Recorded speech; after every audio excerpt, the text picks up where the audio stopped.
Hello sa inyo, shout out. Yan, dito kami madalas tumapay kasi kami may ako patsuko.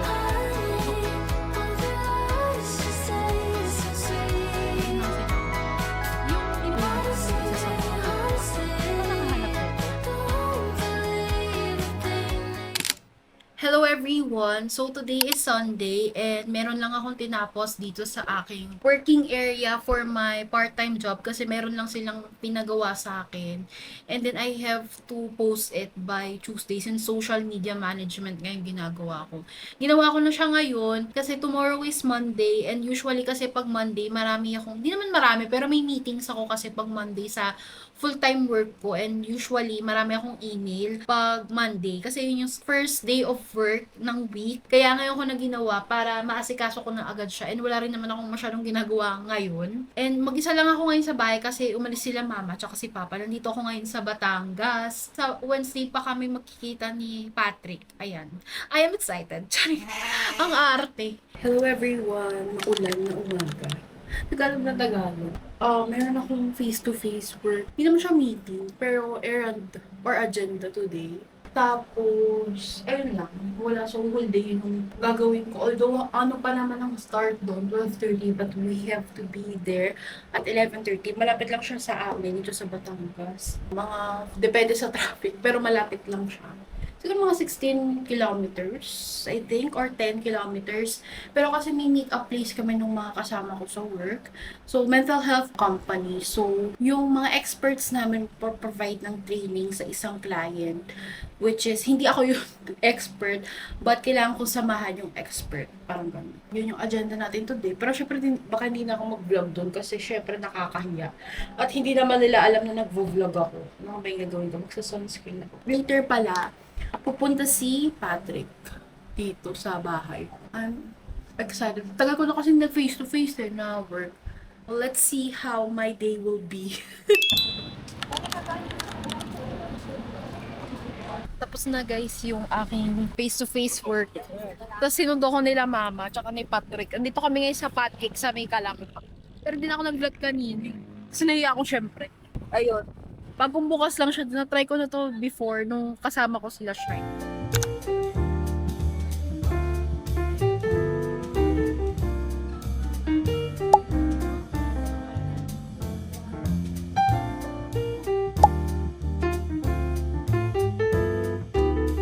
Hello everyone. So, nandito na kami sa loob ng Pancake. Sobrang tagal ko na rin din nakapunta dito kasi yung last visit ko dito last year pa. Kasama sila Shine, Diana, and Ruth. Hello sa inyo. Shout out. Shout out! In order ko is matcha banana pudding. Tikman natin. Sarap. Sarap talaga yung matcha dito eh. And I believe mura lang din yung drinks dito. Tapos ito yung iba naming in-order. Si Patrick, dark mocha. Tapos sila mama, ayan. Ayan yung mga in-order nila. Mga camera siya yung mga kasama ko dito eh. Alam nyo mga B, yung banana pudding dito talaga masarap. Ito yung nasa ibabaw. Kasi, nagbebenta din ata sila niya ng separately. Ayan o. Yung matcha nila dito masarap. Dati 150 lang to eh. Ngayon 185 na siya. So, dumating na rin yung iba naming in-order. Ayan. So, ito yung cinnamon roll. Tapos yung chicken poppers. Tapos meron din kaming Toblerone cheesecake. Tapos overload nachos. Ayan. So, tikman na natin. Cup ng nachos. Masarap yung cheese nila. Milky yung cheese nila. May pagka-milky siya. Ayun, dito kami ngayon sa may Olivares Plaza. Dinala lang namin dito sila mama. Kasi first time pa lang nila dito. Dahil di namin ito nadadaanan. Kasi medyo traffic dito pag nag-commute ka. So, ayan. Ayan sila. Ang madalas ko kasama dito sila Shine. Yan, dito kami madalas tumambay. Kasi maganda yung environment. Tama ba? Yung vibes dito. Ayan. Tapos parang may mga outlet store siya. Ayan, may mga Adidas, Levi's. Tapos may mga kainan din. Tapos meron dito mga 70% off na shoes. Tapos may mga bag din. Ayan. Less 70 na lang. Ayan. So, which is mura na siya kumpara sa SRT. Ay, itsura ng Adidas dito. Ayan. Hello everyone. Currently, nandito kami sa Mega Mall kasi may imi-meet up kaming buyer ng iPad ko kasi yung isa kong iPad, binenta ko na siya dahil bumili ako ng mas updated na version since kailangan ko na ng updated version ng iPad. So, supposed to be, dapat sa Glorieta kami, mag-run lang kami ng errands. Tapos may dinaan lang kami kanina dun sa lolo ko sa may Makati. Eh, nag-aalangan na ako sa oras kasi 3:30 yung meet up dito sa Mega Mall nung buyer. Kasi meet up yung ginawa kong transaction para sigurado, gano'n. Kaya sabi ko kay Patrick, dito na lang kami sa Mega Mall. And ngayon na lang ako makakapunta dito kasi di naman namin siya yung mostly na pupuntahan talaga. Ayun, so ngayon, maagaan muna kami lunch kasi gutom na kami parehas.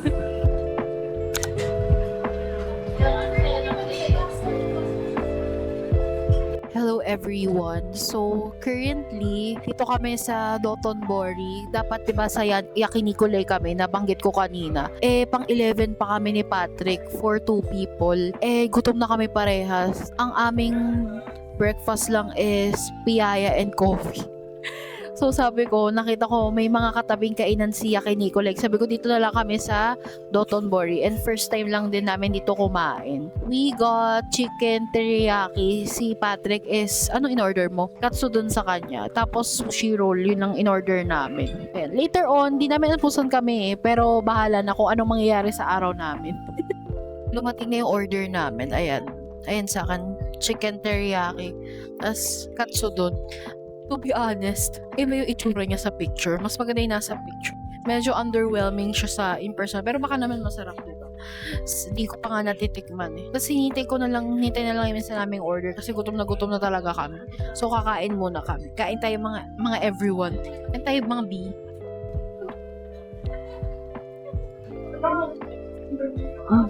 Masarap naman siya. Masarap naman siya. Order din kami netong sushi kinemerut na yan. Yan yung mga gusto kong type of sushi. Ayoko nung yung parang hilaw talaga na maki roll. Sa bagay, hindi naman hilaw yun. Yung mga maki roll, di ko talaga trip yung ganun. So, eto, kainin na natin. Nag-try ko before maganito sa Genki Sushi. Sama ko sila Diana. Second time ko dito sa Dotonbori. Ayan. Kain tayo. Where's pa yung sinasabi?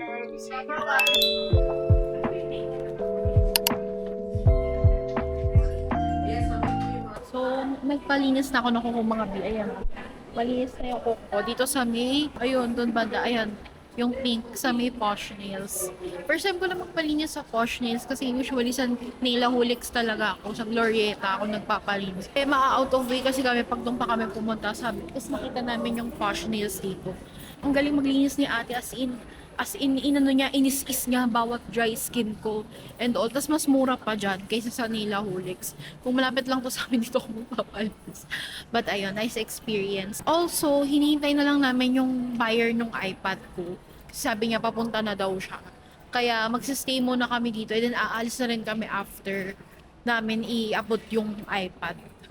Ito yung atmosphere dito sa Mega Mall. Ayan. Dito kami sa 5th floor, yung ice skating nila. Tapos, yun o, yung food hall nila nandoon. Nag-order muna kami dito sa Cloud Yogurt, frozen yogurt, ng frozen yogurt. Medium yung in-order ko, ayan. Pang dessert namin, kasi hindi naman kami nag-dessert kanina.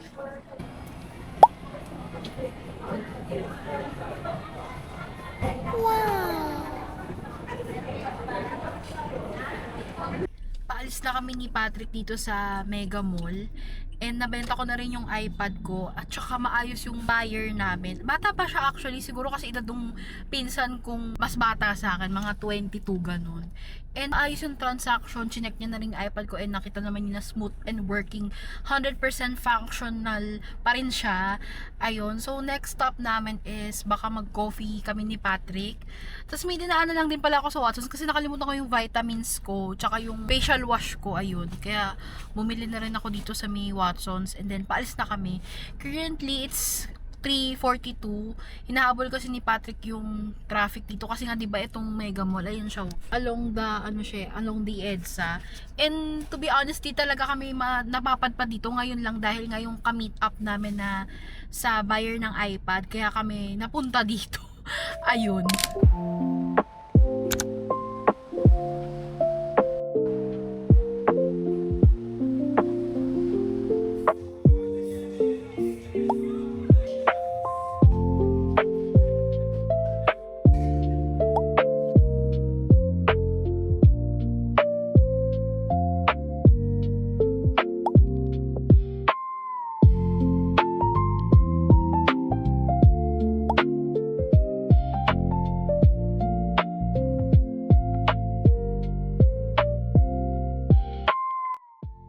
paalis na kami dito sa Kamias Coffee. Ayan lang sila, oh. Yung in-order ko is matcha banana bread latte.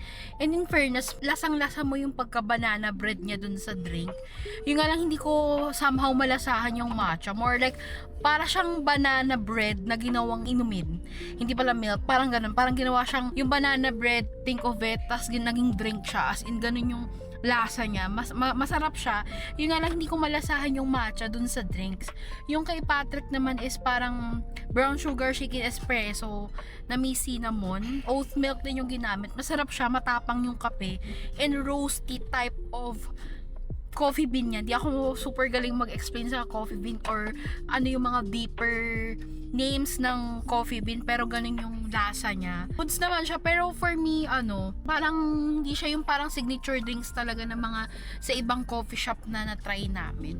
Pero overall, it's good drink.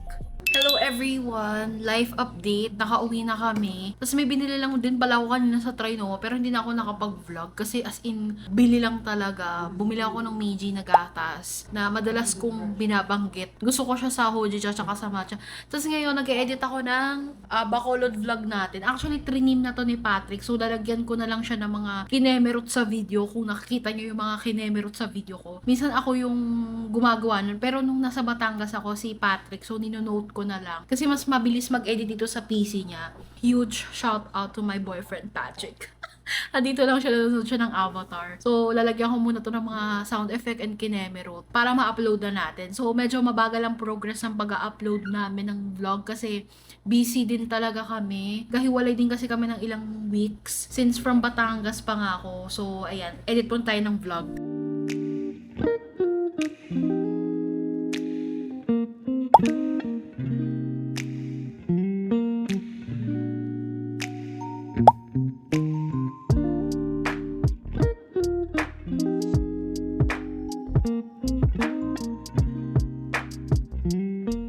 Life update. Pupunta kami ngayon ni Patrick sa Manchi and it's currently 7:44.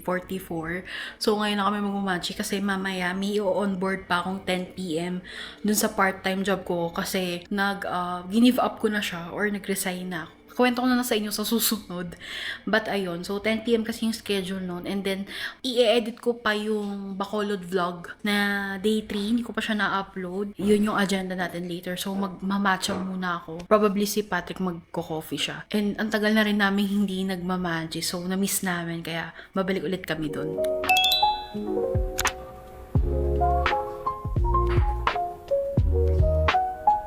Hello everyone! So we are here now sa Manchi. So naka-microphone ako kasi medyo nakakahiya magsalita.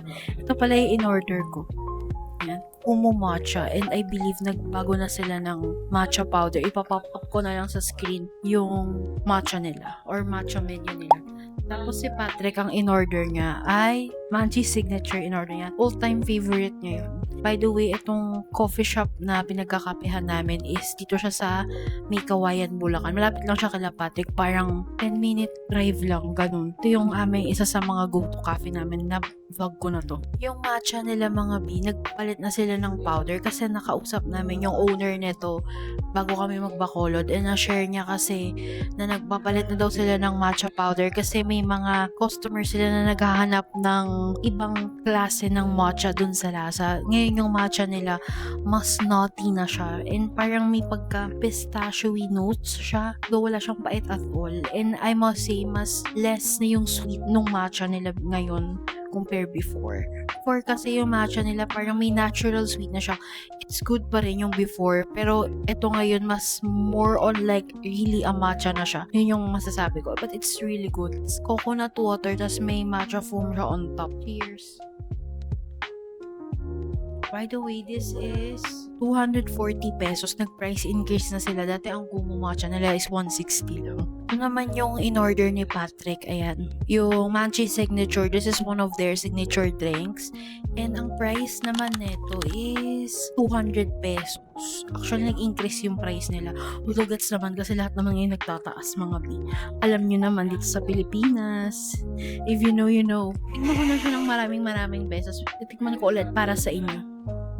Masarap. Nothing beats the Manchi signature. It's really good. Tama, balancing yung sweetness, yung tapang, yung creaminess, na may pagka-chocolate notes. Sarap talaga siya.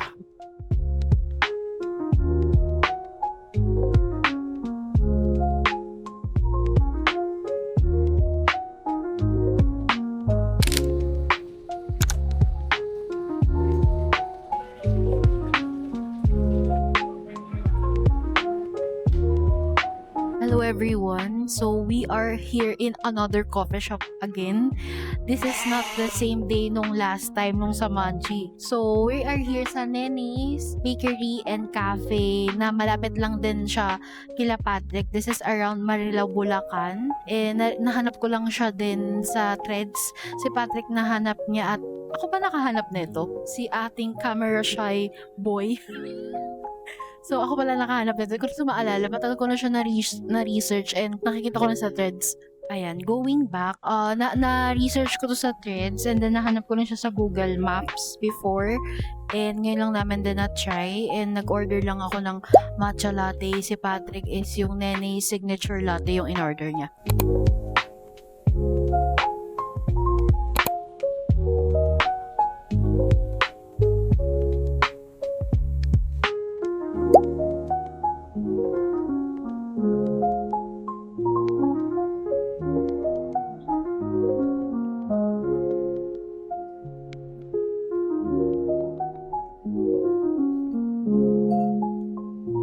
Yung matcha nila guys, sucks lang for me.